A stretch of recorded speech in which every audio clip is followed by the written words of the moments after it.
Good morning. We're in Minden, Nebraska, looking for property for classrooms and so forth. We happened upon this little church, thinking that possibly there may be some use, but who knows, for this project that you all are working on.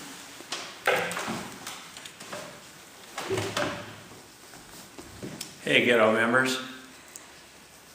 I plan to give you a little introduction to world affairs today. I wanted to give a little lecture on that, but we have had so many letters from fans that I think we need to get through some of these. Here's one from Mary Jane in Reno, Nevada. Well, we haven't had one from there. She said, "Dear Watchman, you're my hero." Well, thank you, Mary Jane. And I watch your videos over and over to see if there's any hidden meaning in any of these.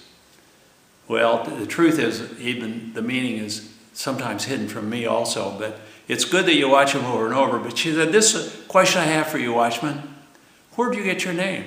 Watchman." Well, it's kind of a complicated story, Mary Jane. Once I was in northern New Mexico to give a seminar on nuclear fission, and the people there were trying to decide, are we going to build a nuclear power plant here, or we want to build a casino? So one night, I was down drinking a cold one, and I was supposed to be giving a lecture on nuclear fission, but I'd forgotten about it. Somebody stuck their head in the door and said, "Hey," they couldn't pronounce my name, so they said, "Hey, is Watchman McCall here?" And the bartender, he couldn't hear very well. And he said, "What?" He said, "Watchman called." He said, "What are you talking about?" He said, "Watch." He said, "You want me to watch?" "Yeah." I said, Watchman. So I said, "Well, that must be me." So they called me the Watchman from that point on. And it was fortunate because that means man of vision, seeker of truth, purveyor of knowledge. That's what it meant in their language. And that's what it should mean to you, all the viewers that are interested in that kind of thing. So we had another question here, and this relates to one of the Ghetto members. This is from Stone Cold Steve Austin. You may remember him from the World Wrestling Federation. He said, "You dirty scumbag, you and your friends, I don't like any of you. And one in particular I don't like is a guy named Elio. You talked about him. Guy in Spain was with ETA, terrorist, enforcer. If I find that guy, I'll pump his head. He'll look like a smashed pumpkin when I'm done with him. Where can I find him?" Well, I'll tell you, Stone Cold. Elio was in Spain. He came up during the Francisco Franco thing. And when Francisco died, Elio moved north into the Basque Country, became a member of ETA there, and was an enforcer with them.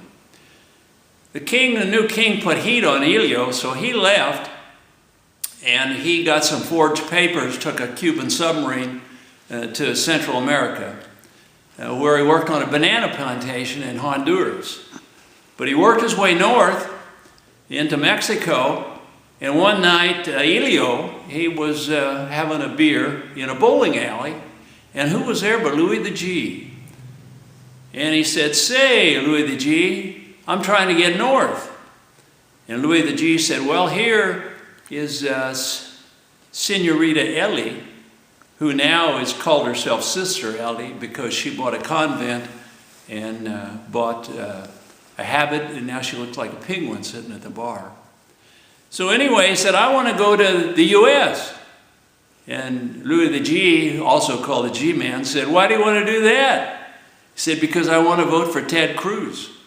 So anyway, Elio, he got moving north. He bought a gray car like Louis the G. Nobody saw him going across the border. And now he's working in a chicken plucking factory in South Georgia. And he likes terrorism, so he wants to go back to school, become an economist, teach economics, which is about legalized terrorism. So it's been nice talking with you. And this is the Watchman from Nebraska.